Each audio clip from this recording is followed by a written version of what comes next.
Itu bisa menjadi inspirasi kita semua banget. Jadi mungkin teman-teman di sini bisa lihat bagaimana. Dan sebelum aku ngomong kelamaan, aku langsung lempar ke Mbak Arum, biar Mbak Arum langsung memperkenalkan dirinya. Silakan, Mbak. Terima kasih, Clara. Bisa dengar semua kan ya? Oke, terus slide saya bisa dikelihatkan di sana? Sudah mulai? Bisa ya? Oke, sip. Bisa, Mbak. Silakan. Selamat siang semuanya. Assalamualaikum warahmatullahi wabarakatuh. Terima kasih kepada Clara dari PPI Franken dan juga KJRI yang telah mengundang saya untuk membagi kisah saya ini. Kisah saya cukup panjang. Nanti mungkin akan beberapa slide akan saya lewati, tapi kita coba dulu.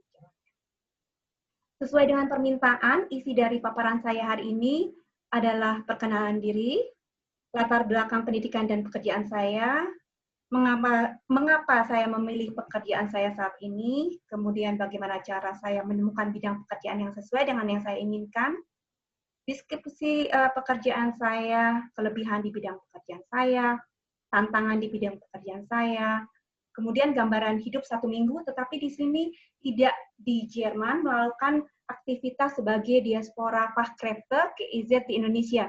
Mungkin nanti akan berguna buat adik-adik yang akan berkarir di Jerman. Kemudian terakhir saran dan pesan bagi para peserta. Karena background saya informatik, jadi saya melakukan sesuai dengan permintaan, terstruktur, jadi makanya mungkin agak panjang. Untuk poin pertama, perkenalan diri, nama saya seperti yang sudah diketahui di Anuradhaningrum, biasa dipanggil dengan Arum. Untuk mengetahui lebih lanjut bisa dilihat di website saya di anuradhaningrum.de. Saya bekerja di Indonesia Consult RS GmbH di Nuremberg sebagai importer dan konsultan. Lalu dosen IT di Uni Heilbronn, Standort Schwäbisch Hall, juga freelance fotografer. Dari 3 profesi ini, saya bagian menjadi diaspora Fachkräfte GIZ, yang nantinya mungkin adik-adik juga bisa mengikuti jejak saya untuk menjadi diaspora Fachkräfte. Latar belakang dan pendidikan dan pekerjaan saya buat tabel singkat di sini. Sebelah kiri tahun adalah pendidikan, kemudian sebelah kanannya aktivitas dan pekerjaan. Saya akan buat singkat saja. Tahun 1977 sampai 1996 saya berada di Indonesia, dan di sini saya gambarkan pula smiley yang menggambarkan kondisi saya pada saat itu. Kondisi saya untuk membangun karir saya, jadi bukan kekecewaan masalah pribadi, tapi kekecewaan untuk planning karir saya. Salah satunya adalah yang kekecewaan besar pertama saya adalah tahun 1989, di mana saya tidak diterima di universitas pilihan saya, yaitu ITB dan UI Komputer. Dulu kuota penerimaannya cuma 20 orang kalau nggak salah, waktu zaman saya ya. Kemudian ya akhirnya saya sekolah di SMIK Gunadarma, kemudian menjadi asisten dosen. Aktivitas saya selain sebagai asisten dosen, saya juga sebagai IF Tour Escort. Kemudian tahun 1994 setelah lulus dari SMIK Gunadarma, saya menjadi dosen tetap di Gunadarma. Juga melanjutkan IF Tour Escort ini. Ini untuk menambah uang saku saya. Periode kedua hidup saya ada di Jerman. Pada waktu saya menjadi dosen SMIK Gunadarma, saya mendapatkan tawaran untuk beasiswa DAD. Jadi tahun 1996 sampai 2000, saya menerima beasiswa DAAD di Teknologi Sentrum Informatik Uni Bremen dengan tema Segmentation of Melanoma and Lymphocyte Cells in Three-Dimensional Collagen Matrix. Itu saya juga mengalami kekecewaan yang besar karena walaupun saya telah membuat international publication yang udah cukup banyak dan syarat-syarat lainnya sudah dipenuhi, tapi saya tidak bisa melakukan defense doktorarbeit saya ada banyak hal yang menghambat pada waktu defense itu. Saya harus pulang waktu itu juga. Saya pulang, walaupun kecewa, tapi saya bisa pulang. Tahun 2000 sampai 2006, saya ke Indonesia lagi. Di situ saya bekerja saja, tidak mengikuti pendidikan. Dan pada saat itu, di masa itu, saya tuh tidak ada kesempatan untuk melanjutkan pendidikan saya. Maksudnya untuk research itu tidak ada waktu sama sekali. Jadi hanya rutin sebagai dosen IT di Gunadarma, dosen tetap, kemudian ditawarkan menjadi dosen lepas di Swiss German University.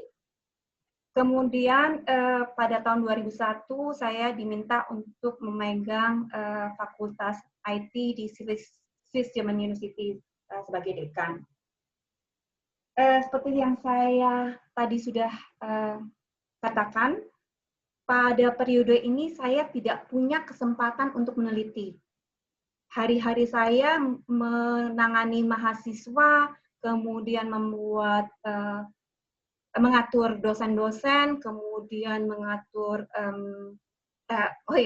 harus juga ke orang tua murid. Jadi ada yang kurang dari saya, ada yang kurang di hidup saya. Untuk itu, walaupun demikian, untuk karir sebenarnya itu smilingnya bahagia terus, jadi tidak ada kekecewaan yang berat. Tetapi ketika saya mendapatkan tawaran Angebot sebagai asisten profesor di Bayreuth, Uni Bayreuth, dan Wirtschaft Informatik itu waktu itu di bawah Profesor Aiman tahun 2006 sampai 2007, itu saya meneliti di Bayreuth tentang penerapan radio frequency identification di rumah sakit. Saya mengadakan penelitian di Marien Krankenhaus Soest, NRW, Jerman, dan RSVS Makassar, Rumah Sakit Wahidin Sudirohusodo. Di situ saya membuat studi untuk bagaimana penerapan RFID yang baik untuk di rumah sakit tersebut. Untuk apa penerapan yang sesuai untuk di rumah sakit tersebut. Pada saat yang bersamaan juga, 2007 sampai dengan 2013, sebenarnya sampai sekarang sih, tapi 2007 kita membangun suatu perusahaan Indonesia Consult, itu sebagai sejalan dengan penelitian saya RFID sebagai konsultan, juga dengan tujuan saya untuk membantu orang Indonesia yang datang ke Jerman. Jadi pada saat itu saya membantu beberapa peserta delegasi dari Indonesia yang datang ke Jerman untuk melakukan pameran di sini. Tahun 2013, setelah mengumpulkan beberapa dana untuk mendirikan suatu GmbH, kita mendirikan GmbH 2013 sampai sekarang. Jadi sekitar sudah 7 tahun ya kita hidup dan survive untuk GmbH-nya maksudnya.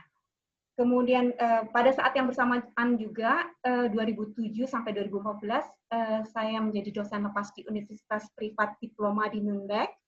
Jadi universitas privat ini ada beberapa cabang, salah satunya di Nuremberg. Pada saat itu saya mengajar IT di Nuremberg. Kemudian 2012 saya diminta untuk menangani IT juga di Universitas Negeri Heilbronn, kampus Webishal. Kemudian 2015 sampai sekarang saya fotografer lepas. Ini berarti fotografer lepas ini saya terdaftar untuk di profesi fotografer. Ini saya terdaftar karena untuk memungkinkan saya untuk absensi. Jadi nanti kalau misalnya ada beberapa adik-adik ingin menjadi freelancer, fotografer, itu tidak asal bisa melakukan absensi kalau misalnya belum jadi fotografer yang terdaftar. Oke. Kita lanjutkan lagi. Oh, ya di sini juga ada kekecewaan yang besar yang terjadi. Saya sampai sekarang sudah lupa karena saya sudah move on. pada waktu itu, pada waktu 2010 kalau nggak salah ya, kekecewaan besar saya yang kedua dan ketiga, itu karena ini penelitian juga tidak hanya meneliti saja, saya juga menulis Dr. Abaid. Dr. Abaid sudah selesai, kemudian penelitian sudah selesai, kemudian program saya sudah dipakai, sudah diterapkan. Waktu itu adalah untuk meneliti embedded RFID di OP, di alat-alat OP. Tetapi akhirnya saya juga tidak bisa menuntaskan doktor titel saya karena birokrasi. Saya pada saat itu berada di Leerstoelwirtschaft Informatik Unik Bayreuth, itu di bawah law, di bawah Rechtswirtschaft. Jadi saya harus ikut lagi dari awal pelajaran dari Rechtswirtschaft di Jerman.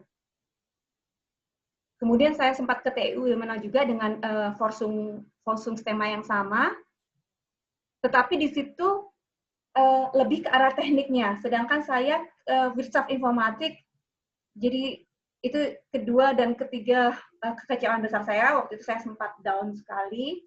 Tapi kemudian karena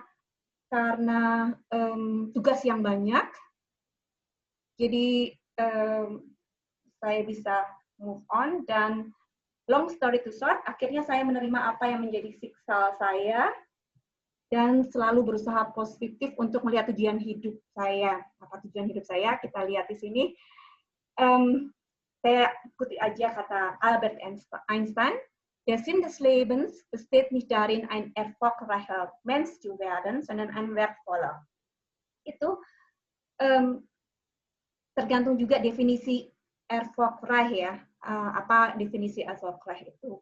Kemudian selain itu saya juga ikuti kata Dalai Lama, der wahre Sinn des Lebens ist glücklich zu sein. Jadi kita einfach glücklich. Tetapi karena saya tidak melanjutkan karir di akademis, walaupun demikian saya tetap membantu teman-teman akademis saya dari SGU atau dari IULI atau dari UI yang meminta saya untuk menghubungkan permintaan industri dengan dunia pendidikan.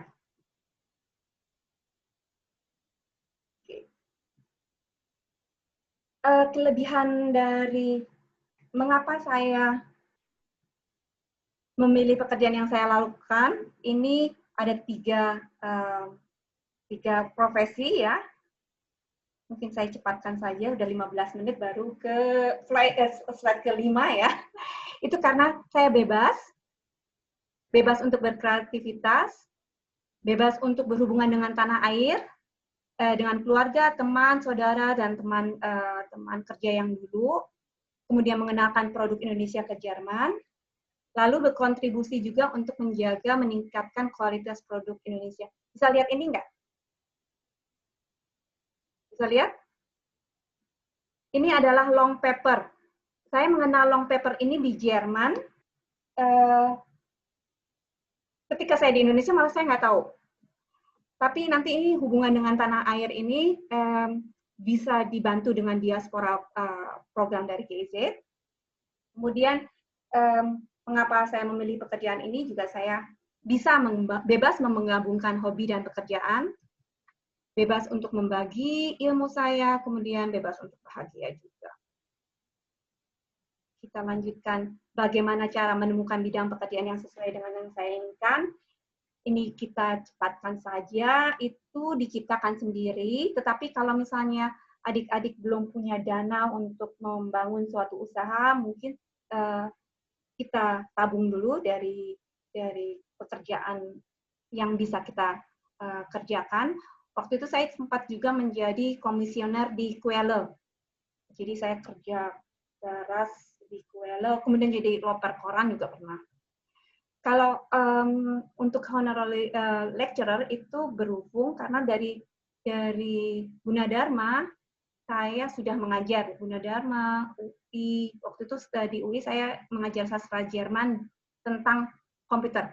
Jadi di Fakultas Sastra Jerman memanggil saya untuk mengajarkan tentang pembuatan website waktu itu sebelum saya ke Jerman ya.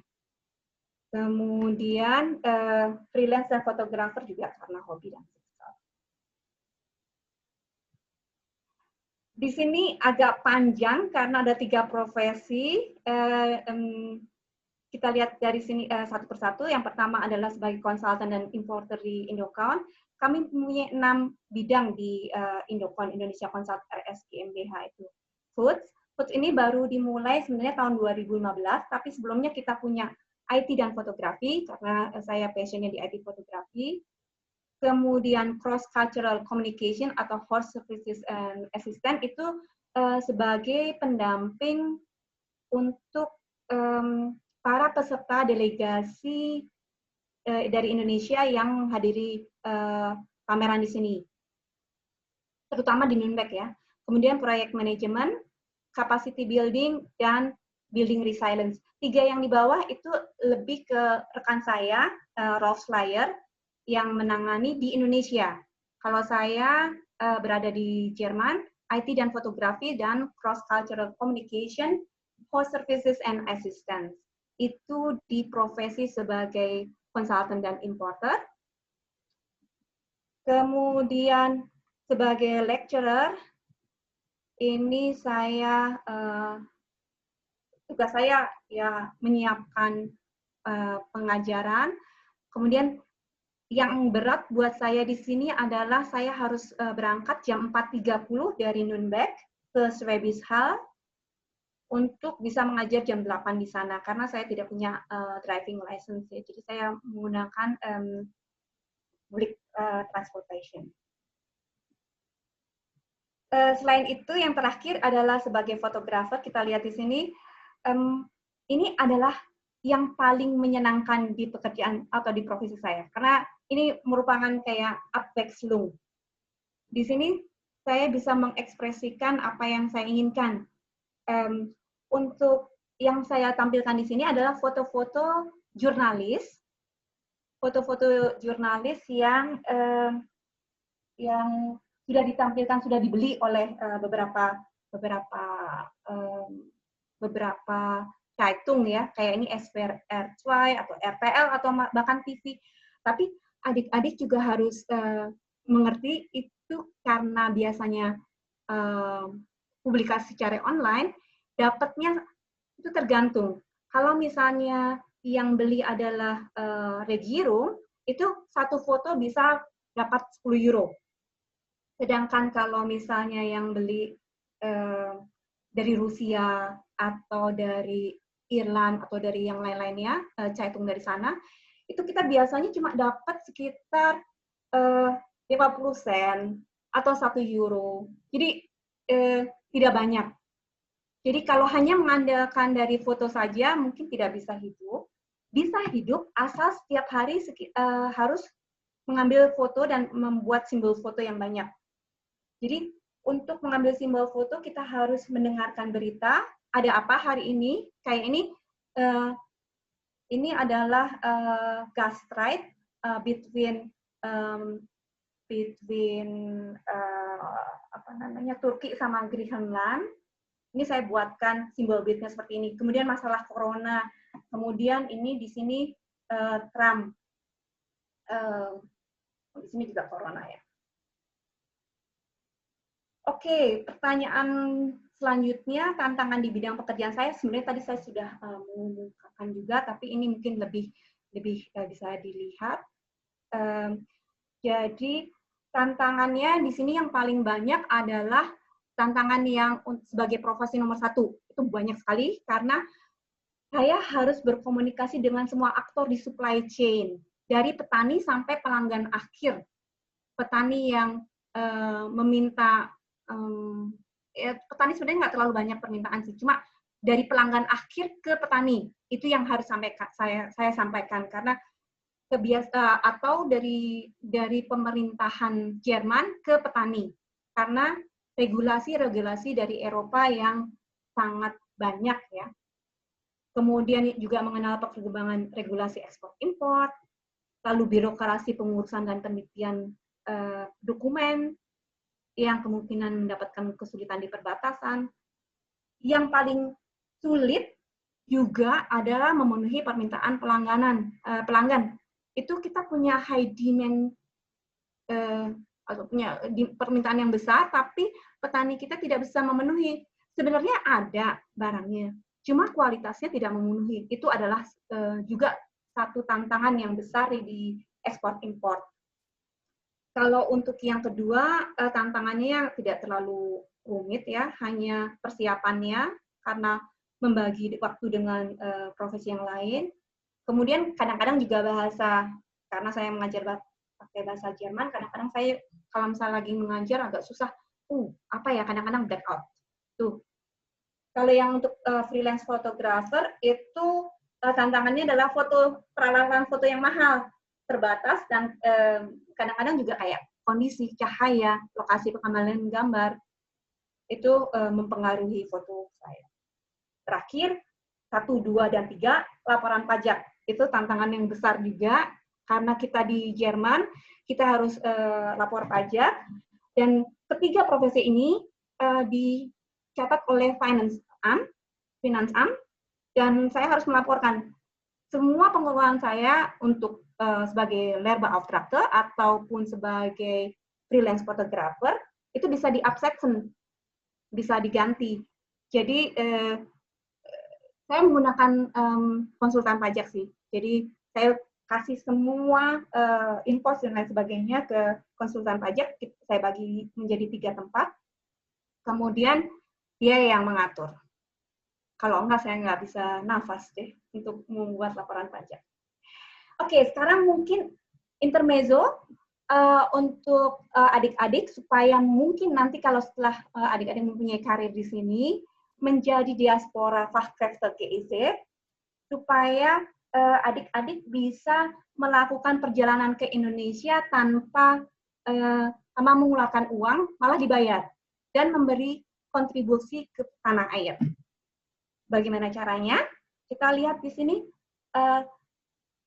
adik-adik bisa ke website di sini, Quelle-nya ada, tim online, Austausch und Wissenstransfer unterstützen Sie mit einem ehrenamtlichen Einsatz in Herkunftsland. Jadi, penghasilan yang adik-adik dapat di sini itu tidak kena pajak, karena ini ehrenamtlich.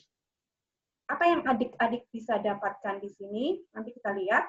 Tapi anforderungannya yang diminta adalah tenaga ahli dari negara partner yang tinggal dan bekerja di Jerman. Negara partner di sini karena kita orang Indonesia, berarti negara partnernya adalah Indonesia. Kemudian telah menyelesaikan pendidikan akademik atau kejuruan di Jerman. Kemudian penugasan di sektor terkait dengan pembangunan seperti kesehatan, atau IT, pendidikan pembangunan, pedesaan, pertanian, pembangunan ekonomi berkelanjutan.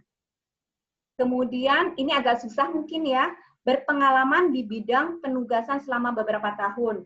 Tapi saya ada contoh yang baru 1 tahun berpengalaman di bidangnya, tapi dia juga dapat bantuan ini. Kemudian terakhir, perjanjian kerjasama dengan organisasi di negara penugasan yang mencakup tujuan dan kegiatan selama pendidikan. Lalu, adik-adik juga harus bisa menyediakan waktu penugasan selama sekitar paling minimum 3 minggu sampai dengan 6 bulan. Ada juga dulu ada seseorang dari Indonesia yang tinggal 6 bulan dokter kalau nggak salah waktu itu. Dokter tinggal 6 bulan di Indonesia untuk kontribusi di Indonesia. Caranya, prosesnya, kita lihat di sini. Jadi ke websitenya tim online itu, Bewerbung as Diaspora Fachkräfte, kemudian Beratung dan Registrierung, kemudian diuji kriterianya, kemudian di Aufnahme di Datenbanknya Fachkräfte, di Diaspora Fachkräfte, kemudian matching dengan yang diminta oleh host institusi. Jadi ada dua caranya. Ada yang permintaan host institusi, ada yang inisiatif dari kita sendiri. Ya. Kemudian Abschluss einer Kooperation Vereinbarung, Vorbereitung. Ini nanti adik-adik bisa lihat sendiri di websitenya CIM Online. Kita lanjut aja apa yang bisa, nih yang tadi yang saya kemukakan. Jadi ada dua cara. Pertama, melamar di posisi yang tersedia di CIM Online itu di websitenya GIZ, atau telah mempunyai institusi partner. Jadi kalau sudah mempunyai institusi partner lebih enak, kita udah langsung berhubungan. Kalau melamar posisi yang tersedia di CIM itu kita akan dipandu oleh orang-orang GIZ. Nah, sekarang ini yang paling menarik menurut saya adalah apa yang bisa kita dapatkan dari CIM itu. Jadi, Leistungen und Rechte der GIZ oleh CIM, kita akan mendapatkan Reisekostenpauschale sebesar 1.860 euro. Itu terserah adik-adik misalnya terbang ke Indonesia cuma 600 euro. 1.260 euronya bisa adik-adik pakai untuk yang lainnya, bisa untuk membantu orang tua atau bisa untuk memenuhi keinginan adik-adik yang lainnya. Kemudian kita juga mendapatkan material und Verbrauchskostenpauschale, itu kalau nggak salah sekitar 250. Kemudian Aktivität, tergantung berapa lama kita di sana, tapi kita akan mendapatkan 72 euro per hari. Lalu kita juga mendapatkan Versicherungspaket. Yang kita harus beachten, status dari diaspora Fachkräfte-nya, jadi kita harus melihat apa saja yang diperlukan, apa saja yang boleh, apa tidak boleh, itu bisa kita lihat di kontraknya. Kemudian kontak dengan koordinator di Indonesia, koordinator GIZ di Indonesia, Einreichen von Unterlagen. Kemudian Mitteilungspflichten itu kewajiban-kewajiban apa saja yang harus kita lakukan. Kemudian juga Steuerpflicht dan Regelung von eigener Angelegenheit, walaupun ini adalah ehrenamtlich, tapi tetap saja kita harus melaporkan ke Finanzamt. Kemudian Verhaltenspflichten, jadi bagaimana behavior kita selama di sana. Oke. Kemudian kita lihat di sini contoh yang saya sudah lakukan selama ini tahun 2018 dan 2019 itu jadi saya mulai jadi diaspora Fachkräfte-nya ini mulai tahun 2018. Saat ini sebenarnya 2020 ini saya harusnya juga berada di Indonesia, tapi karena corona dibatalkan. Jadi saya kemukakan di sini hanya yang sudah saya lakukan saja. Ada 2 kali, waktu itu saya 2 kali ke Indonesia. Yang pertama di IULI, di International University Liaison Indonesia, itu 17 September sampai 26 Oktober 2018. Waktu kerjanya Senin sampai Jumat. Tetapi ini tidak mengikat ya, karena ini sifatnya ehrenamtlich, jadi saya juga kadang-kadang hari Sabtu sama Minggu juga kerja di sana. Yang kedua, PT Mega Inovasi Organik Mio, itu saya kerja di hub quarternya juga di Depok, dan juga ke Kulon Progo. Di sini kita lihat foto pada waktu saya menyampaikan cara penggunaan apps untuk para kolektor dari hasil pertanian di Indonesia. Itu tahun lalu, 23 September 2019 sampai 1 November 2019. Sebenarnya 23 September tahun ini sampai November juga, saya harusnya ada di Sulawesi. Apa yang saya lakukan di sana harus dilaporkan. Ini laporan saya pada waktu penjalanan aktivitas sebagai diaspora Fachkräfte di IULI. ini saya bisa lewatkan saja karena tidak terlalu penting, tapi itu hanya menggambarkan apa saja yang saya lakukan di sana, dan apa saja yang kontribusi apa saja yang bisa saya sampaikan di IULI. Ini juga salah satu laporannya.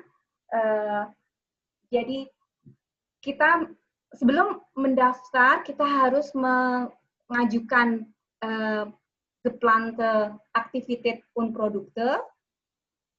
Kemudian kita jalankan aktivitas itu. Setelah aktivitas selesai, kita laporkan juga, dan produk yang kita hasilkan selama aktivitas itu apa? Itu harus kita laporkan juga. Itu yang untuk GIZ. Ini gambar-gambar pada waktu saya di IULI, ini mahasiswa perhotelan. Kemudian ini mahasiswa life science. Di sini kita lihat ada salah satu anak yang sekarang ada di Jerman, Angelin. Angelin ini sekarang internship di perusahaan kami di Nuremberg. Dia di life science dan saat ini dia internship untuk membantu kita untuk mengenal perusahaan kita dan mengenal semua produk kita. Einsatz yang kedua itu seperti yang saya sudah bicarakan di MIO, Mega Inovasi Organik. Di situ saya terlalu banyak mempunyai keinginan. Saya ingin menginstall atau menerapkan ERP, Enterprise Resource Planning Dolibar, di perusahaan tersebut, kemudian membuat apps untuk para kolektor, dan juga membuat web app untuk prosesor atau processing di pabriknya, lalu juga untuk membuat mode e-learning untuk semua aktor atau semua shareholder. Jadi singkatnya saya ingin membuat MIO Integrated System. Sayangnya walaupun persiapan 1 bulan atau 2 bulan sebelumnya untuk membuat app, yang terjadi di sana adalah lain. Jadi saya tidak bisa langsung menerapkan app yang sudah saya ciptakan di Jerman. Jadi saya sebelum ke sana saya sudah 1 bulan 2 bulan tuh udah ngeprogram sebenarnya dengan informasi dari Indonesia sendiri. Indonesia sudah ngasih tahu ini flowchart-nya, ini apa saja proses.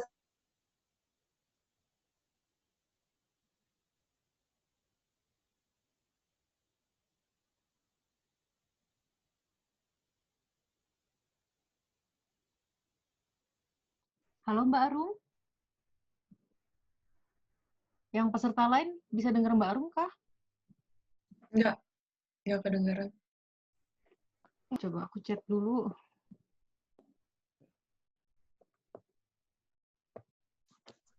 Ini juga slide-nya kayaknya nyangkut di sini ya? Kayaknya deh, si Mbak Arumnya nggak gerak. Mbak Arum? Mbak Arumnya keluar. Iya, Kayaknya internetnya dia mati deh. Maaf ya teman-teman. Masalah ada-ada aja. Ya udah kita bentar aku kabarin dulu ke panitia.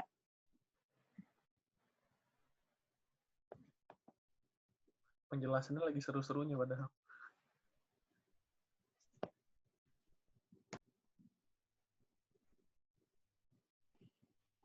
Oke.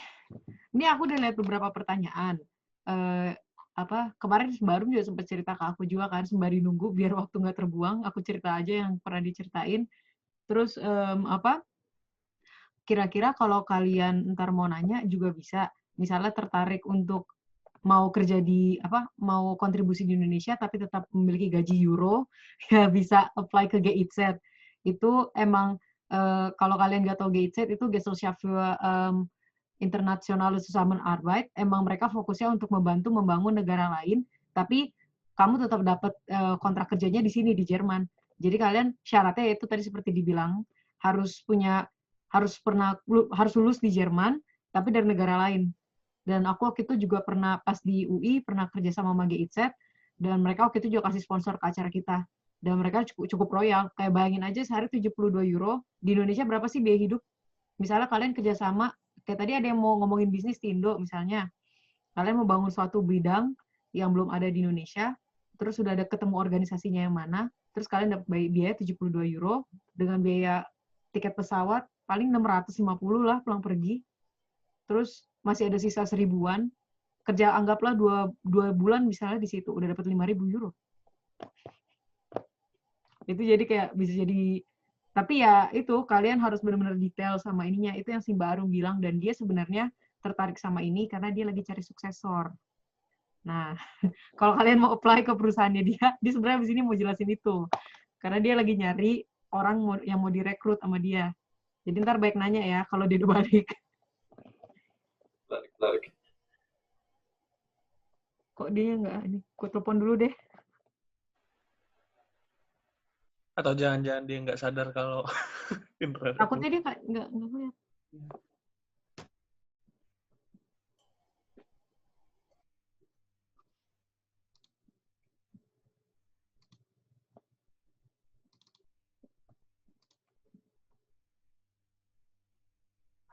Halo Mbak, internetnya gimana Mbak?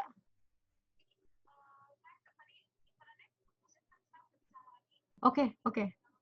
Iya. Masuk aja Mbak, nanti aku langsung invite ya. Sip.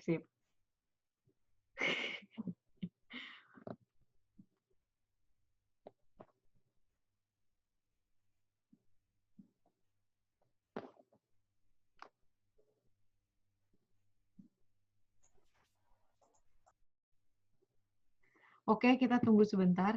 Kira-kira kalian background-nya apakah ada yang tertarik untuk bangun bisnis juga di Jerman dan di Indo? Mau di bidang apa, Res? Di energi sih gue kayaknya, karena bidang gue juga sendiri energi ya.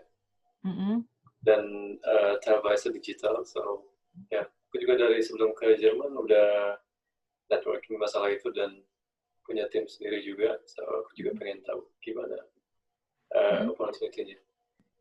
Oke. Terus kalau yang lain gimana nih kira-kira? Bangun bisnis sih long shot banget ya kalau buat gue pribadi, tapi kayak gue pengen nyobain aja yang soal ini. Tapi kalau misalnya untuk sampai bangun bisnis tuh long shot sih, soalnya karena emang jujur bukan bisnismen gitu, tapi kalau pengen tertarik sama ikut program yang ini juga. Untuk konsultan gitu sih menarik sih. Kalau untuk sampai bangun bisnisnya sendiri kayaknya. Iya, tapi kalau yang bangun GmbH itu emang agak tricky kalau di Jerman.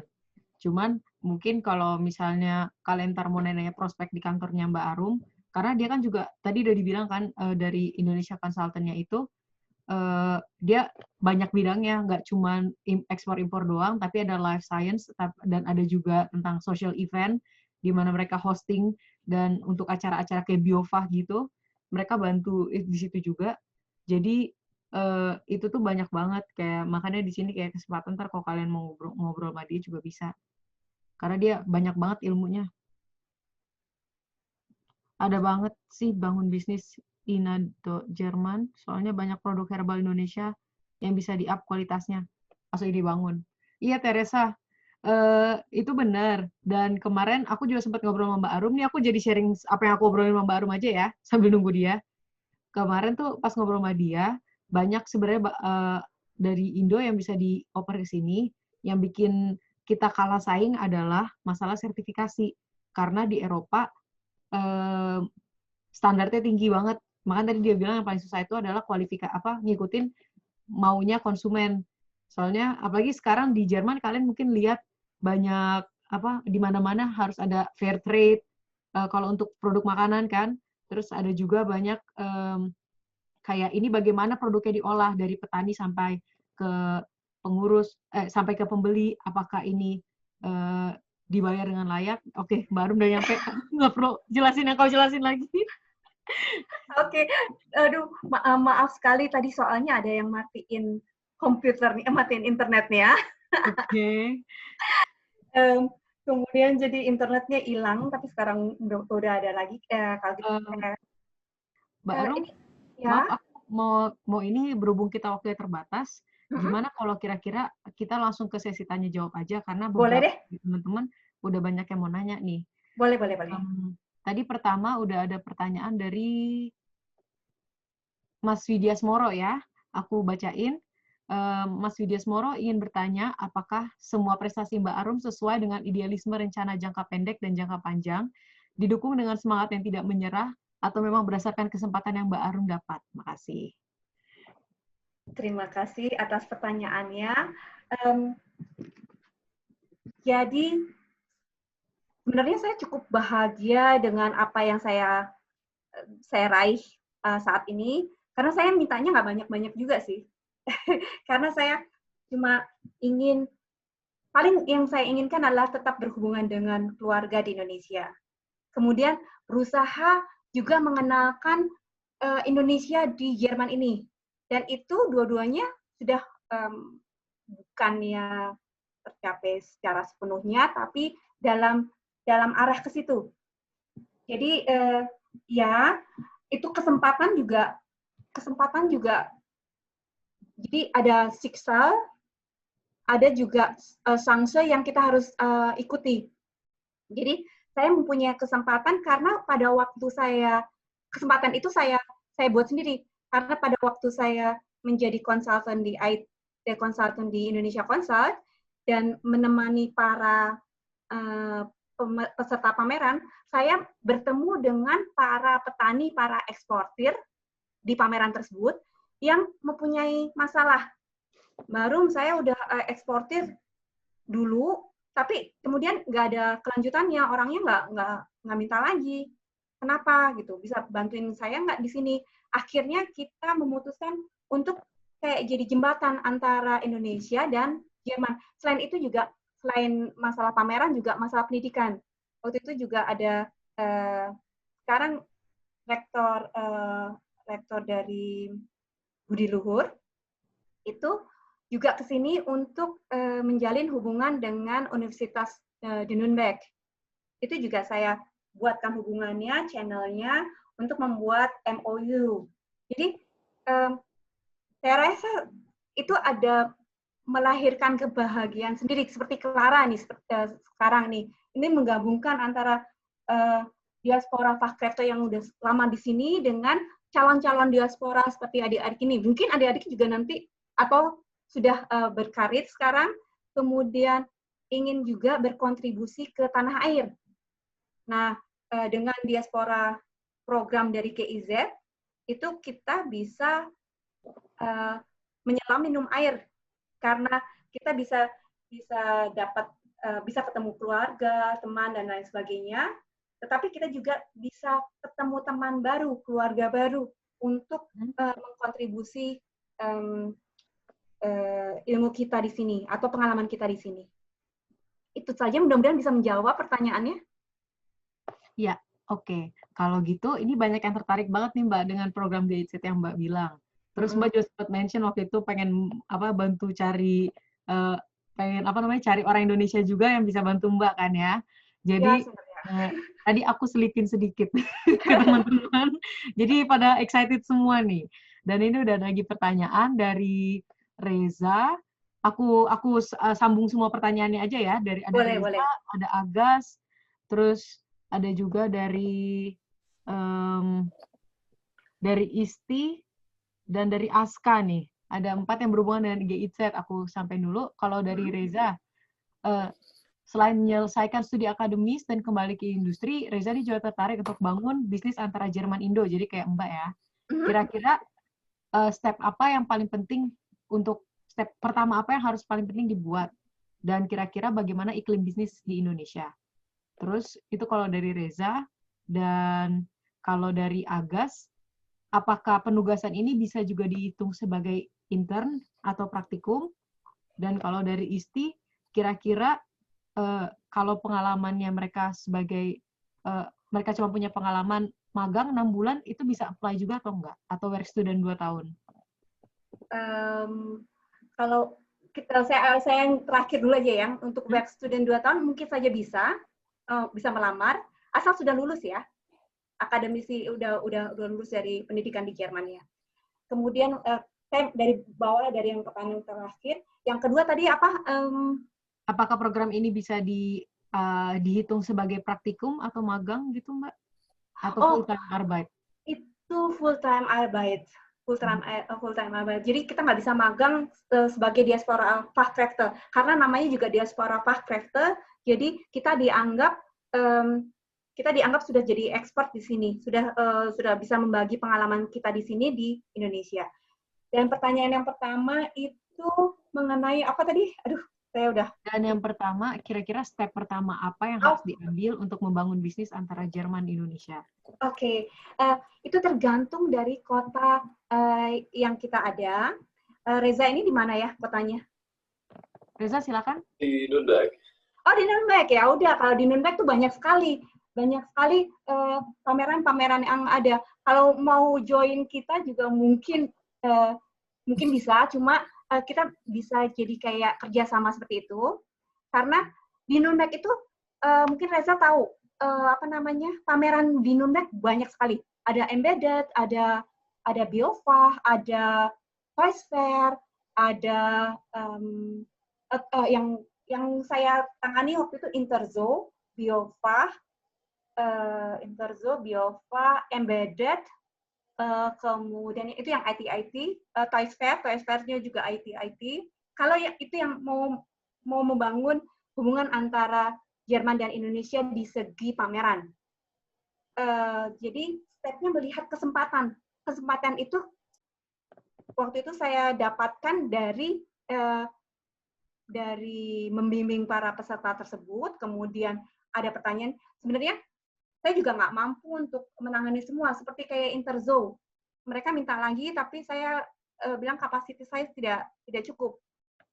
Sebenarnya kami ingin membesarkan perusahaan kami dengan merekrut beberapa staff.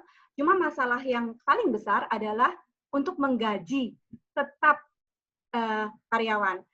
Dulu waktu awal-awal kita buat GmbH, saya dan pendiri satunya, Rolf, itu malah sempat tidak bergaji untuk menggaji satu karyawan kita. Itu terjadi. Makanya pada waktu itu saya juga kerja sebagai dosen untuk menambah penghasilan, juga sebagai fotografer. Jadi saya ambil apa saja yang bisa saya lakukan. Tapi dengan waktu yang cukup lama, akhirnya kita juga bisa mapan, walaupun belum bisa memperbesar perusahaan kami. Tapi step pertama adalah lihat kesempatan, terutama di Nürnberg. Di Nürnberg tuh banyak sekali kesempatannya, terutama dari pameran tersebut. Apa yang sering di Messe itu? Kenapa? Iya, Messe. Okay. Reza, ininya apa? Background-nya apa?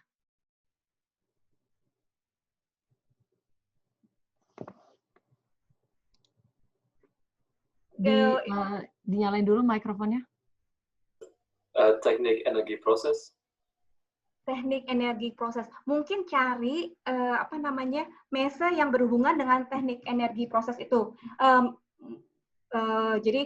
Jadi dihubungkan dengan apa yang sebagai background-nya Reza itu. Ya, ini sesi tanya jawabnya nanti bisa kita lanjut lagi di main room.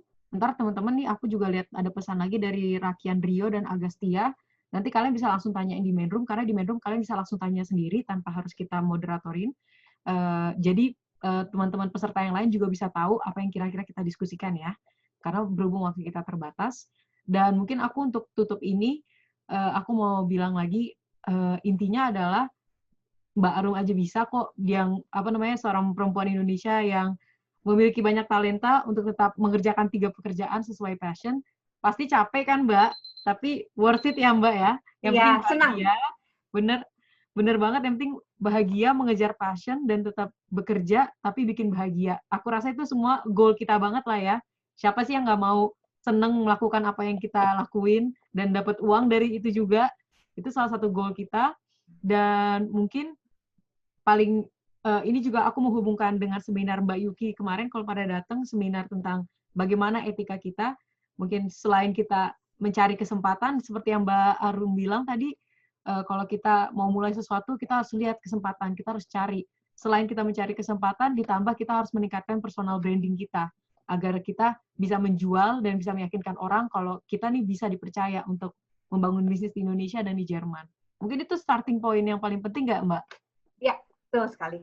Dan saya tuh selalu bahagia dan senang, apalagi melihat student saya yang sudah juga berkarya di Jerman, itu satu kebahagiaan yang tidak bisa dilukiskan. Makanya saya masih tetap ingin mengajar karena saya ingin berbagi, itu aja. Oke. Ini aku pertanyaan ada lagi nih, ternyata masih ada 10 menit lagi, kata Mbak Ayesha. Aku mau nanya, kan Mbak bilang kira-kira kalau misalnya Mbak mencari suksesor nih, kriteria apa yang Mbak butuhkan dari suksesor Indonesia? Kriterianya sebenarnya yang tadi saya sebenarnya saya mau kasih itu adalah ini nih. Ini paling penting banget buat sebentar. Ini paling penting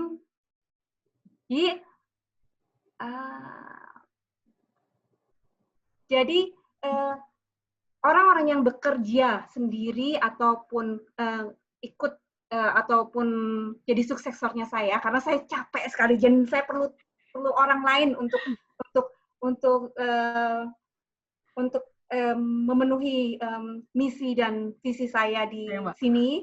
Itu harus adaptation pay, jadi harus adaptasi dengan pekerjaan yang ada, lalu fleksibel juga karena semua yang kita planning belum tentu bisa kita jalani.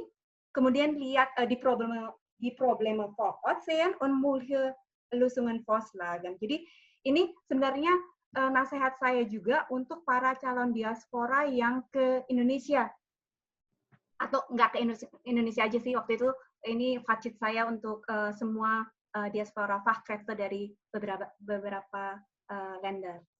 Itu aja, jadi itu yang paling penting.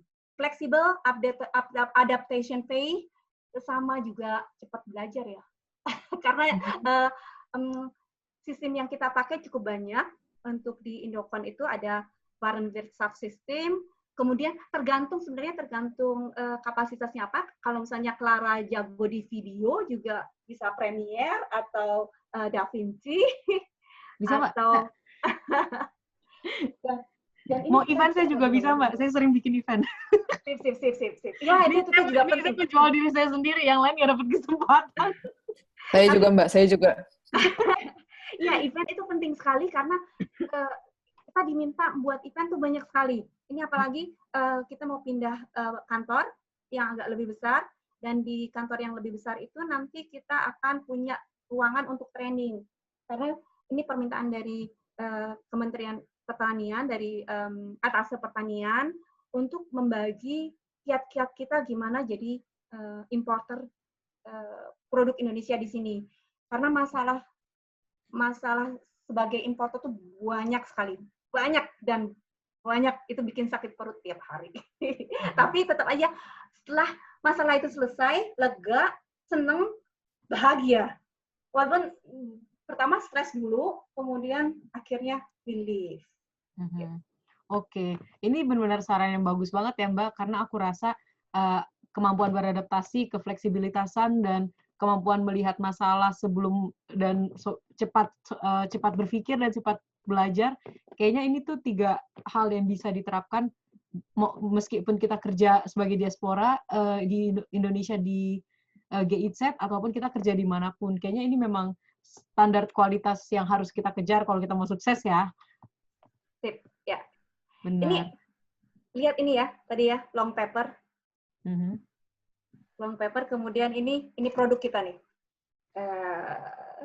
Kelihatan nggak? Nelke itu ya, Mbak? Iya, Nelken. Nelken sama long paper itu produk yang lumayan laris di Jerman ini. Ini ada yang tahu sebelumnya nggak, adik-adik? Pernah lihat belum? Nggak pernah. Iya, Nggak saya pernah juga lihat. sebelum ke Jerman juga saya nggak tahu. Tapi setelah di Jerman pada waktu mese, terus ada orang Jerman tanya ke saya, kalian kan dari ini Indonesia, di sana kan banyak ini long paper, langar paper. Terus kita ini dong minta dong tolong kirim ke sini. Ternyata benar-benar boom dan banyak sekali. Setiap pengiriman dari Indonesia ke sini selalu langsung habis. Kalau yang lain-lainnya kita tunggu agak lama. Kalau yang long paper ini langsung habis. Cuma sekitar seminggu 5 ton tuh habis. Permintaan banyak nih. Tapi supply-nya nggak terlalu banyak. Makanya itu juga satu potensi ya. Saking banyaknya Gewurz jadi nggak hafal yang mana adalah mana. Ya, Gewurz tuh banyak banget. Aduh, kapulaga, pala, lada, dan lain sebagainya. Tapi sejak saya ikut di organik dan lain sebagainya, saya mulai belajar, yaitu belajar kimia. Kemudian saya walaupun orang IT, jadi harus juga tahu tentang aflatoksin, terus DEET, terus bifenil, itu problem-problem dari produk kita kadang-kadang. Yang terstop atau terhambat di perbatasan ke Eropa, ke Uni Eropa. Ada lagi pertanyaan? Ini Baik. Boleh. Kalau ada yang mau pertanyaan, ini soalnya Kak Clara tadi ada sedikit masalah nih, jadi harus keluar. Balik lagi. Ya mungkin kalau ada yang mau bertanya, silakan langsung aja ditanyain. Apa? Ini soal teknisnya aja ya, Pas. Ini kan tadi Mbak Arum cerita soal masalah di perbatasannya kayak gitu. Nah, ini ketika berurusan dengan orang-orang di Col atau di bea cukainya ketika masalah impor, itu tuh Mbak Arum sendiri yang menangani atau bersama dengan orang lain, bisa dengan tenaga yang lebih ahli gitu? Sayangnya kita harus menangani sendiri ya. Jadi saya dan Rolf itu malah pada waktu ada masalah itu kita harus buat langsung penelitian juga ke daerah di mana ada masalah tersebut di petani itu dan membuat laporan. Setelah membuat laporan kita submit ke Col itu, kemudian Col itu melihat apakah barang itu bisa diterima atau tidak. Itu bisa sampai seminggu lebih atau bahkan sebulan loh ditahan di Col, dan itu setiap harinya juga kita harus bayar untuk kalau belum dirilis, belum dilepas di EU. Bahkan ada kejadian juga dulu pernah satu kapal itu sebanyak 12 ton kembali ke Indonesia karena aflatoksinnya lebih dari yang di MRL-nya. Itu MRL Eropa terlalu ketat sih, 5 ppb, sedangkan kalau ke Amerika 10 ppb. Jadi sebenarnya produk yang bisa masuk yang ditolak di Eropa selama sebelum melebihi 10 ppb itu bisa ke Amerika. Cuma sayangnya kalau sudah masuk havennya di Eropa itu nggak bisa kita langsung alihkan ke Amerika. Jadi harus ke Indonesia lagi dulu. Jadi itu pada saat itu kita kembalikan ke Indonesia dulu, kemudian baru bisa ke Amerika produknya. Itu masalah aflatoksin pala. Jadi kita usahakan sendiri, kita cari lusung sendiri. Karena kita juga agak susah untuk menemukan orang yang expert di semua bidang ya. Maksudnya kita nggak tahu. Kita paling tahu hanya kita punya lab. Kita punya lab, bisa tanya di situ. Tetapi yang lain-lainnya kita harus tanyakan langsung ke Col atau ke orang yang mengemukakan problem tersebut. Ini menarik sih, maksudnya saya juga jadi tertarik juga di bidang.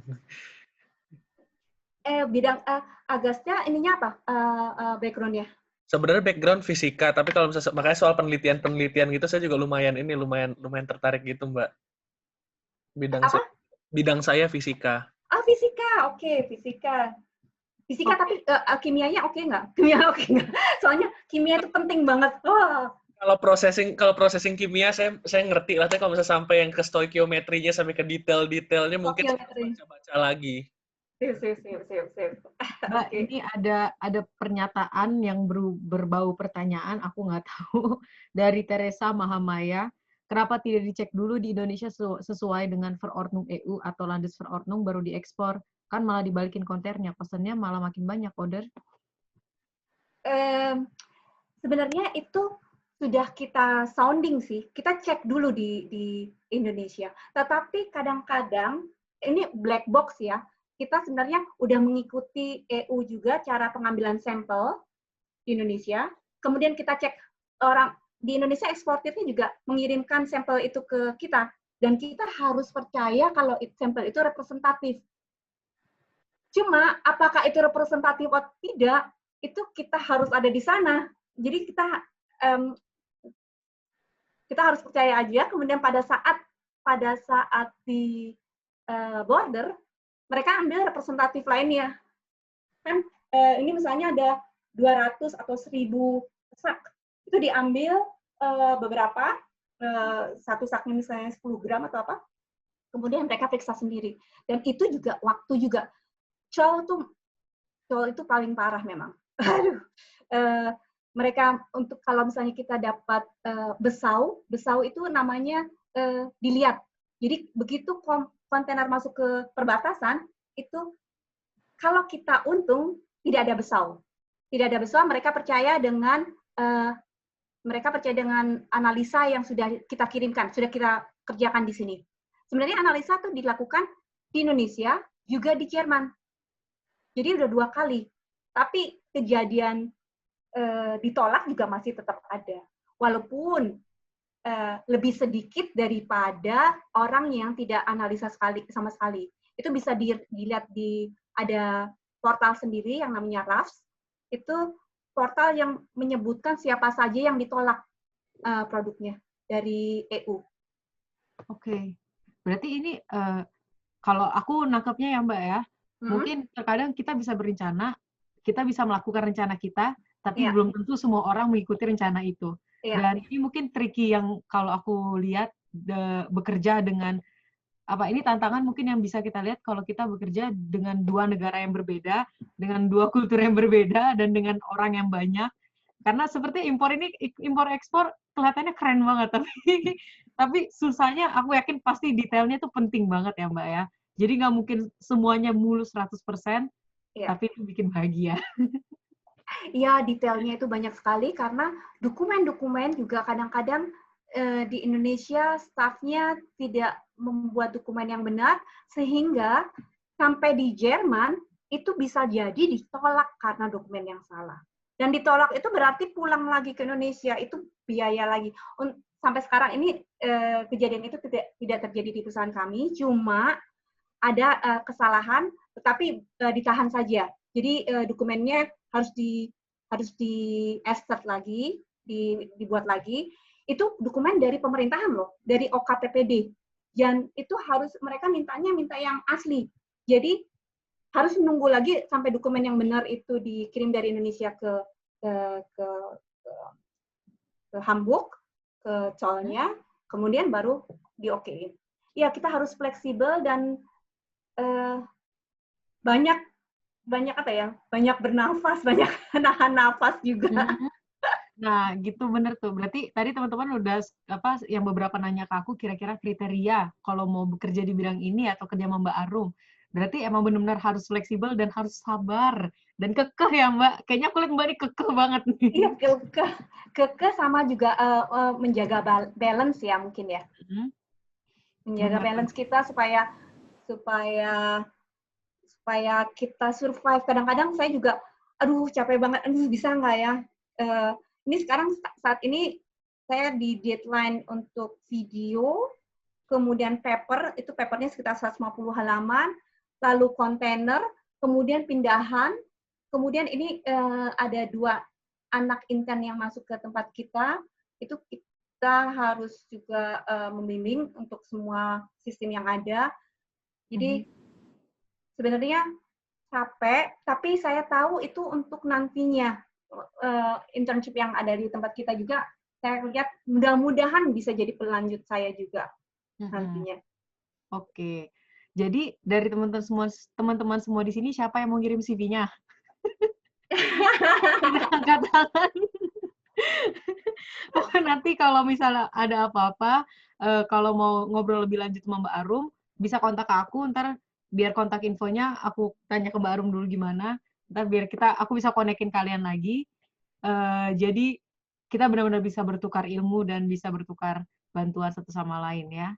Dan karena kita waktu udah habis, kita pindah ke main room lagi ya. Dan ntar di main room kalian bisa tanya lagi sama Mbak Arum personally langsung tanpa harus lewat aku.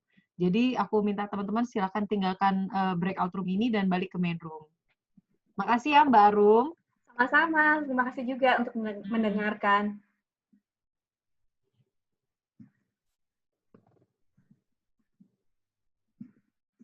Oh, ada satu pertanyaan lagi nih. Ya, aku bahas di main room aja ya, Mbak ya. Oke.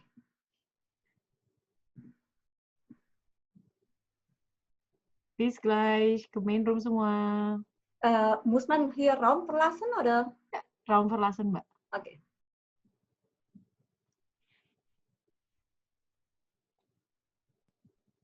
Dah, bis gleich, bis gleich.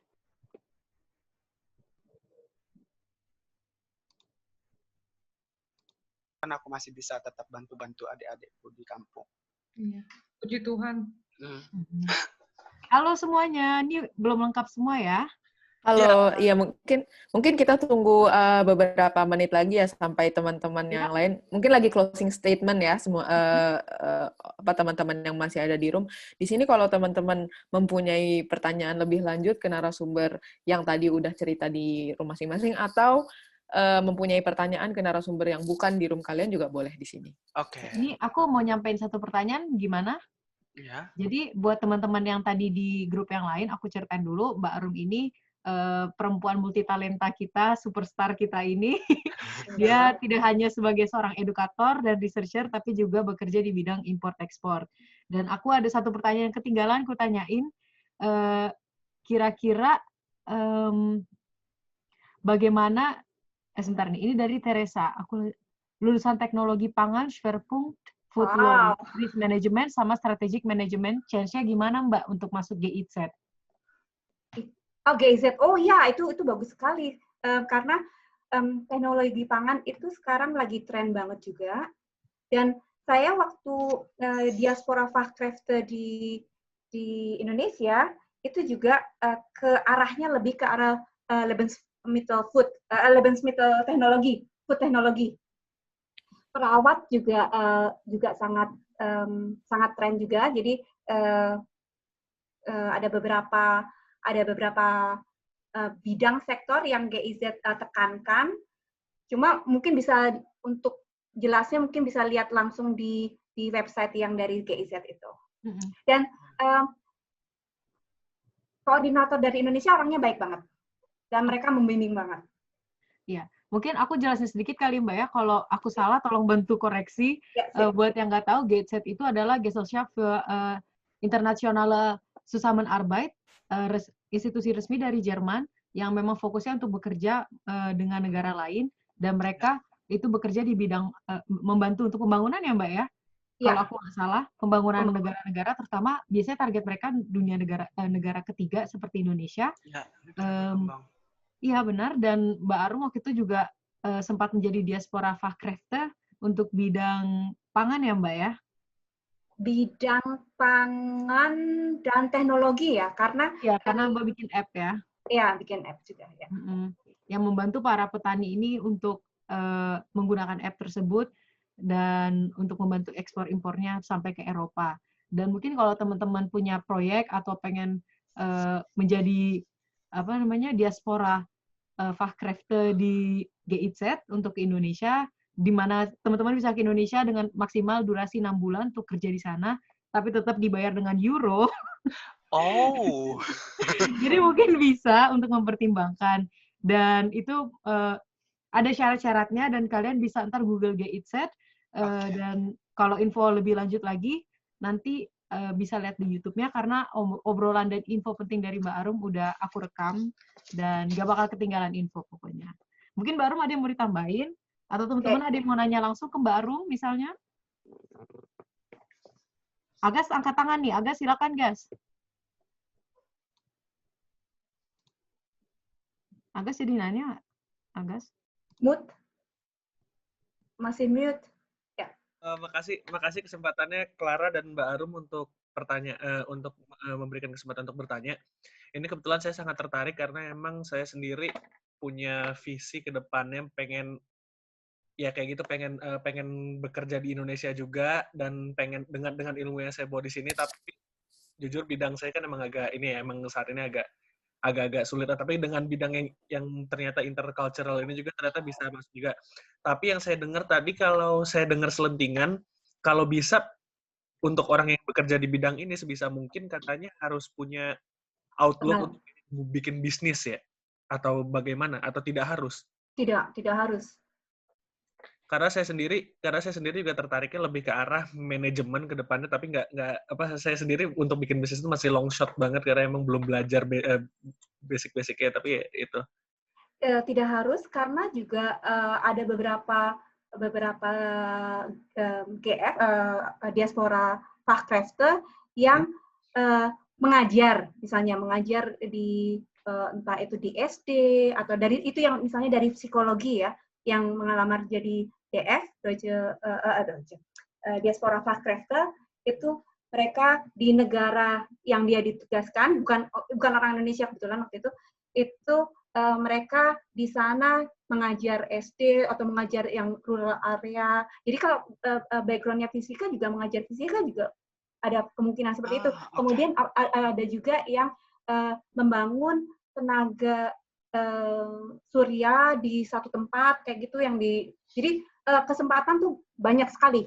Juga ada juga dokter, saya lupa dari mana ya itu, tapi kita ada komunitas sendiri juga, komunitas diaspora Fachkräfte. Itu kita sharing informasi kita juga apa yang kita udah lakukan di negara kita masing-masing.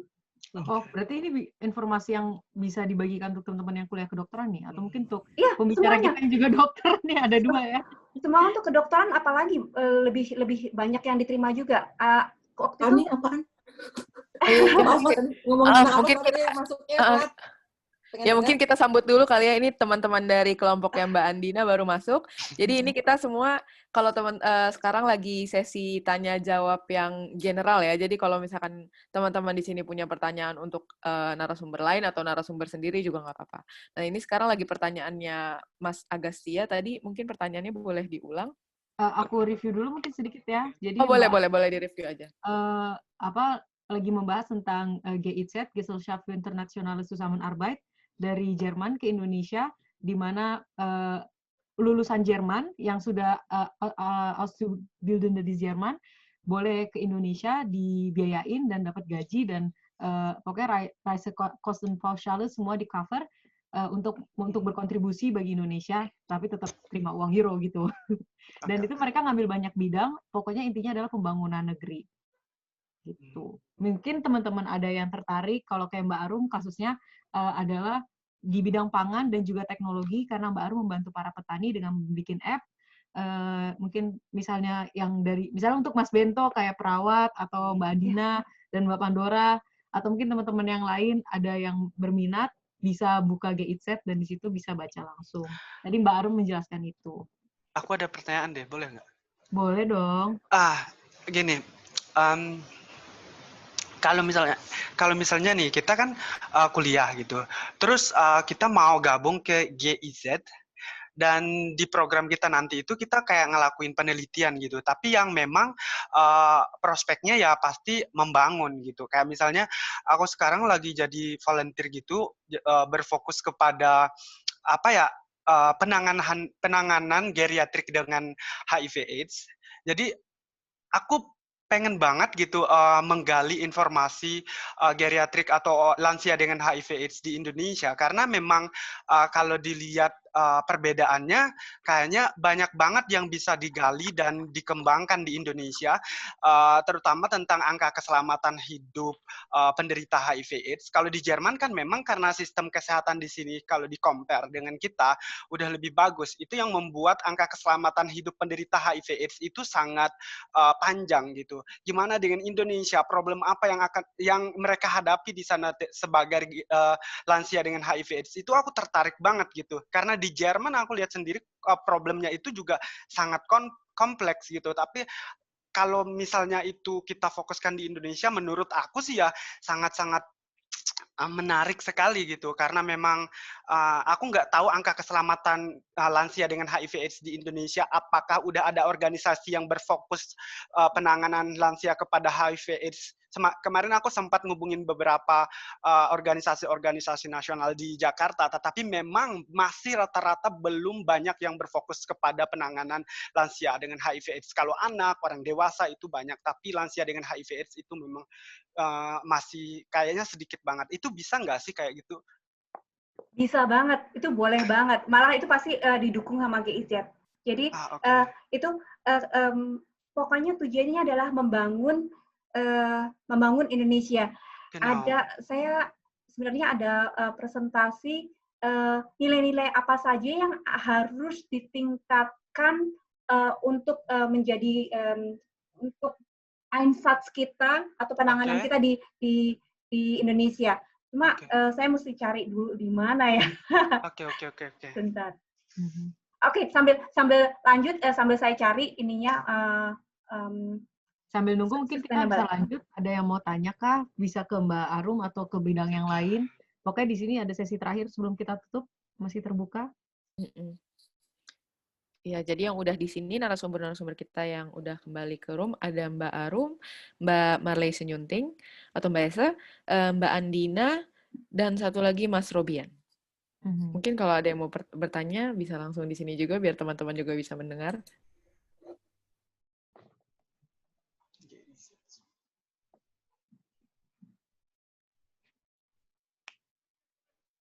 Atau mungkin dari narasumber ada pertanyaan untuk peserta? Hayo lo. Oh, ini saya bisa share ya. Yang diambil dari EU dan GIZ. Sebentar, saya share dulu. Oke, ya.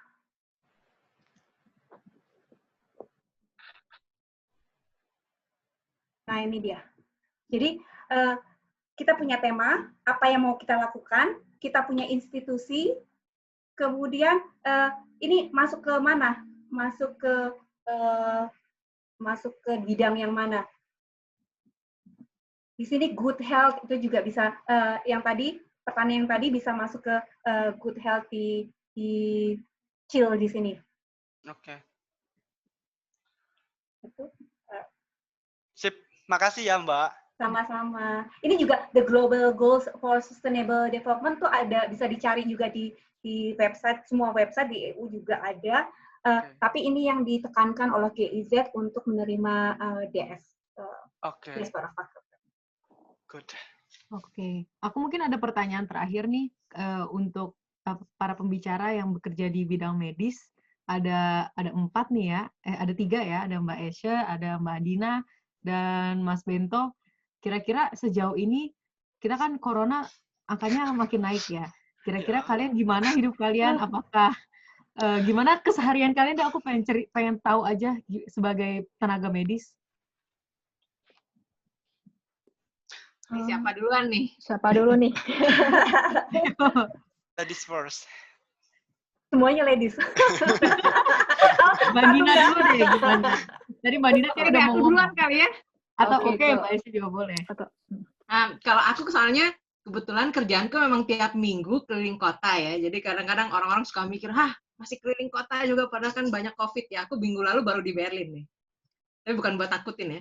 Jadi intinya sih kalau aku usahain kalau kita lagi unterwegs, saya lagi di jalan, aku pakai masker yang FFP2 misalnya.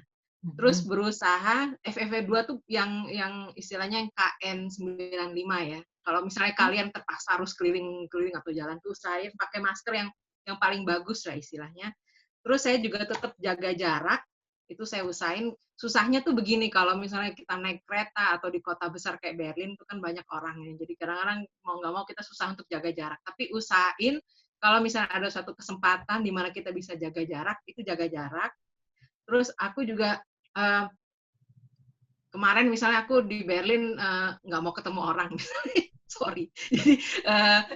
Jadi aku benar-benar soalnya gak parno ya kalau kita ketemu teman misalnya nanti kan nggak mungkin kan nggak duduk-duduk atau nggak ngobrol-ngobrol apa segala. Dan aku cuman karena mikir kemarin di Berlin itu kasusnya lagi tinggi, jadi aku usahain jadi aku cuma sendiri aja lah di situ.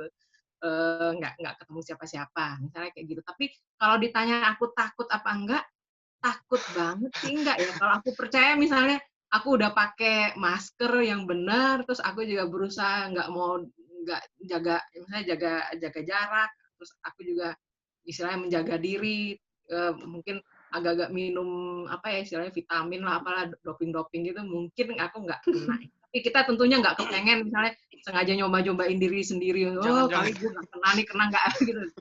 Itu enggak ya. Jadi kita harus hati-hati juga istilahnya. Kayak gitu sih. Mungkin yang lainnya ada ide atau ada ini apa istilahnya? Ada konsep yang lain misalnya. Iya, kalau misalnya Mbak Andina gimana? Mbak Andina juga harus, setahu aku harus jalan-jalan juga kan ya, harus keliling-keliling. Iya. Kalau aku memang sebagai Arbeitsmediziner kan aku jadi emang banyak di background juga ya. Apa kayak aku tuh yang kayak ngasih saran-saran ke berbagai macam perusahaan, institusi, rumah sakit, klien-klien aku itu gimana mereka mengimplementasikan perlindungan corona ini di tempat kerjanya masing-masing. Makin ke sini jujur, apalagi sekarang angka-angka kayak gini, waktu kita awal tahun tuh orang-orangnya lebih disiplin ya, terus begitu. Karena di Jerman tuh kita masih kondisi luxurious lah ya, jadinya memang fasilitas kesehatan itu masih cukup memadai. Tapi sekarang ini gue jujur kalau lagi kan aku juga ngehandle beberapa rumah sakit gitu, misalnya sama beberapa praktek gitu ya, di mana aku juga ngecek mereka gimana nih konsep kesehatan dan keamanannya gitu. Makin kesini juga emang orang-orang makin nggak gleichgültig gitu loh, kayak makin nggak peduli juga, ya udah lah ya gitu ya kena aja gitu. Memang sampai sekarang kita masih beruntung soalnya di Jerman angkanya yang kritisnya nggak terlalu banyak dibanding negara-negara Nachbarschaft gitu, Nachbarländer. Tapi aku misalnya ngeliatin aku punya satu rumah sakit, dia memang ICU bed kita cukup banyak banget ya di Jerman gitu ada, tapi nanti nggak mandeknya tuh di profesional, di fachkraftnya ya, di profesional. Apalagi kayak mungkin Mas Robian tahu sendiri lah, apa dokter juga banyak yang harus karantina, dokter kena, jadi ke perawat juga kayak gitu, terus begitu kondisi kerjanya juga menyeramkan, kondisi berat banget gitu ya. Terus pakai FFP2, pakai Schutzkleidung di balik layar itu tuh ya kayak 8 jam itu banyak banget yang sakit juga gitu. Jadi banyak juga yang datang ke tempat ke praktekku itu dokter-dokter atau perawat juga yang akhirnya jadi alergi di bagian muka, di bagian mulut gitu, alergi karena mereka kondisi kerjanya tuh berat sekali ya, dan itu tuh di media tuh di Öffentlichkeit tuh nggak begitu ditampilin gitu. Dan itu yang bikin aku makin prihatin sebenarnya, karena kita nih yang pokoknya sebisa mungkin kita mulai dari diri sendiri sih ya. Kalau aku selalu bilang juga ke diriku sendiri, kontak-kontak yang nggak harus ketemu-ketemu yang masih bisa ditunda tuh cobalah ditunda deh gitu. Sekarang walaupun di Jerman ini fasilitas kesehatan memadai, tapi di balik itu apalagi tenaga medisnya itu walaupun mungkin nggak kayak di Indonesia banget ya sampai meninggal, tapi di Jerman pun juga angka yang meninggal, dokter perawat yang meninggal itu juga udah ada dan relatif tinggi, walaupun nggak jauh-jauh di bawah kayak di Indonesia, tapi tetap aja kayak kasus-kasus kalau misalnya sampai si tenaga kerja medis ini juga banyak yang sakit, banyak yang harus karantina, nanti siapa juga yang mau handle pasien-pasien lain gitu.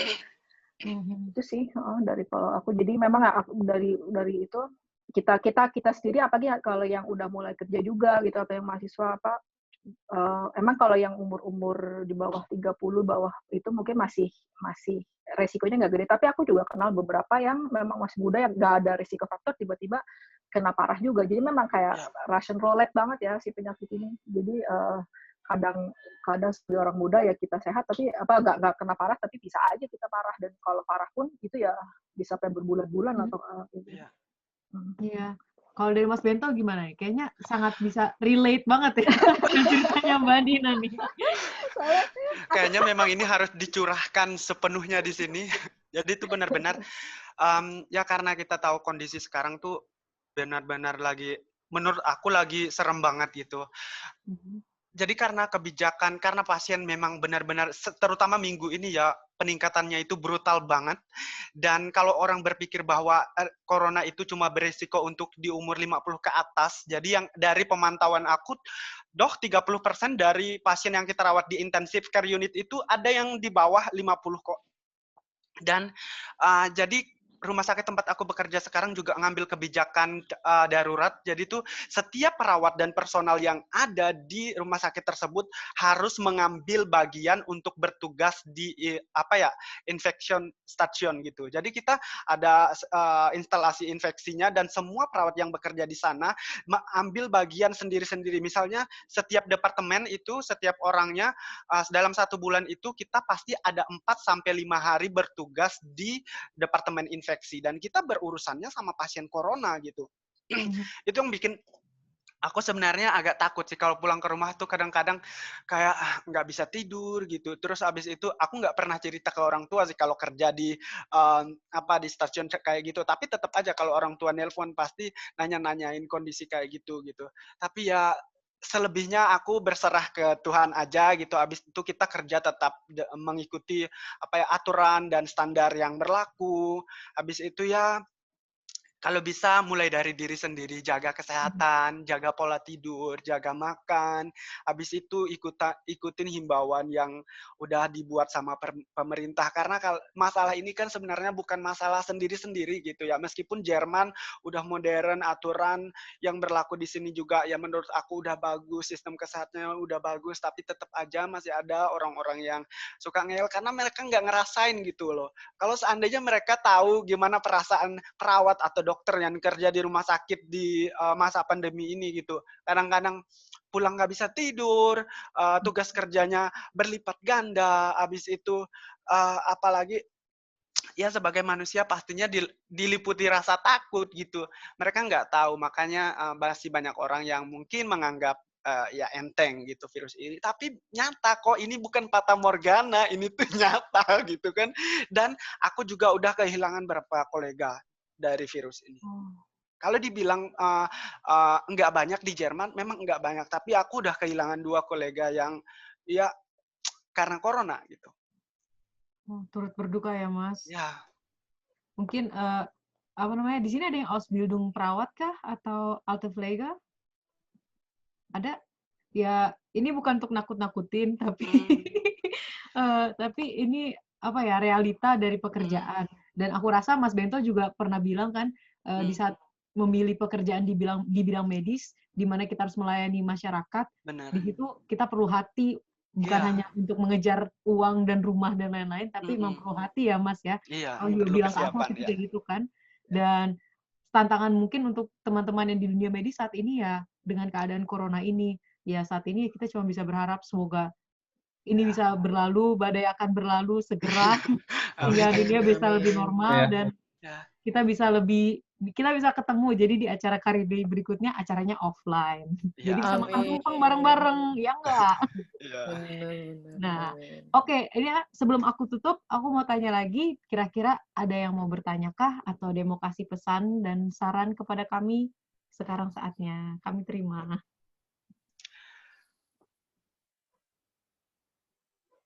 Adakah mungkin mau kasih saran buat kami atau saran?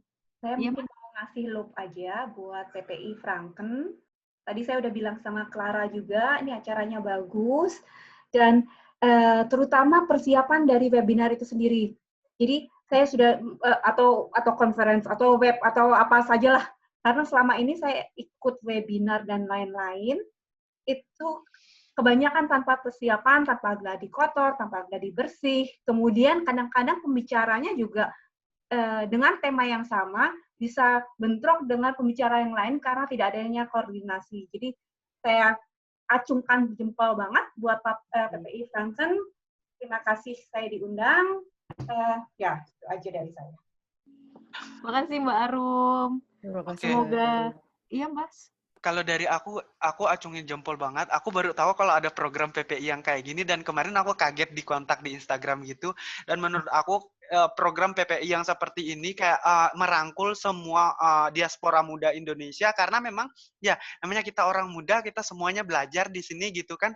Menurut aku sekat-sekat yang seperti itu udah saatnya didobrak, dan aku pikir ini adalah terobosan yang bagus banget, dan ini kalau bisa ditularkan ke PPI lainnya, karena memang orang muda di sini kalau mau mengembangkan diri ya memang harus bersatu, punya wadah yang kayak gini. Jadi aku acungin jempol banget. Persiapannya juga bagus, habis itu sistematis, pokoknya top. Makasih banyak. Adakah kritik dan saran mungkin? Kalau tidak ada, mungkin bisa disampaikan secara personal. Dan ada lagi misal mungkin yang mau kasih masukan atau pendapat atau pertanyaan? Ya, aku juga mau ngucapin terima kasih dan selamat untuk PPI Franken yang sukses. Kalau menurutku ini acara sukses banget ya. Dan kalian juga hebat persiapannya. Saya dulu sebagai anak PPI nggak pernah kepikir sampai sejauh ini kalau mau nyiapin acara dengan segala persiapannya, latihannya segala. Ya, saya salut dengan kalian di PPI Franken, hebat, sukses. Ya, mudah-mudahan untuk selanjutnya bisa terus ada ya acara-acara seperti ini, mungkin dengan tema yang beda atau tema yang mirip. Tapi kalian hebat, luar biasa. Salut. Oke, makasih banyak. Untuk akhir kata aku tutup. Atau ada yang mau lagi? Terakhir aku kasih kesempatan. Aku juga mau apresiasi Afinfa, terus terima kasih panitia PPI, benar-benar organisasinya sangat bagus. Ya, makasih udah diundang. Baik, makasih. Mudah-mudahan sukses terus ya. Yang ke depan juga teman-teman yang udah ngikutin seminar, semoga tetap sehat, sukses karirnya ke depannya. Dan bisa berguna yang kita share di sini dari kemarin dan hari ini. Amin. Makasih buat teman-teman semua yang udah datang dan mau berpartisipasi. Siapa tahu setelah mengikuti seminar ini 5, 6, 7 tahun lagi kalian akan diundang menjadi pembicara. Kita tidak tahu kan? Amin. Semoga semuanya tetap sukses, tetap sehat, dan tetap menjaga kestabilitas mentalnya, karena masa-masa seperti ini cukup sulit ya. Dengan di mana-mana terbatas untuk ketemu orang, untuk berhubungan dengan orang. Jadi aku harap kalian sehat secara jiwa dan raga dan mental, dan tetap semangat bekerja keras untuk masa depan. Dan kalau kalian ada request untuk PPI Franken, apa kira-kira tema yang sebaiknya kita sampaikan, atau pembicara seperti apa yang lain kali harus kita berikan, atau mungkin spesifik mau bidang apa, bisa langsung hubungin kita yang ada di grup. Kalian udah punya nomornya, dan jangan ragu-ragu untuk berpartisipasi dan tetap semangat untuk berjuang. Dan akhir kata, aku mewakili staf dan jajaran pengurus PPI Franken tutup acara ini. Selamat melanjutkan aktivitas, selamat pacaran, selamat makan-makan, selamat belajar, dan semuanya. Terima kasih untuk narasumber juga. Terima kasih semuanya ya. Terima kasih narasumber dan partisipan. Dadah. Selamat malam Minggu. Hari Minggu. Selamat hari Minggu. Selamat hari Minggu. Yang jemput ya. Sampai bertemu di seminar selanjutnya. Dadah. Schönes Wochenende. Schönes Wochenende. Selamat Wochenende.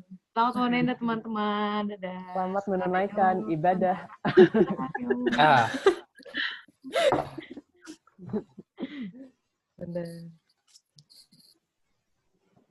Ada lagu perpisahannya nggak? Sayonara. Gue main gendang. Gue yang di pojokan. Woi, ini masih ada satu. Aku kayaknya cocok diikut Sri Kandi nih ya. Ayo ikut.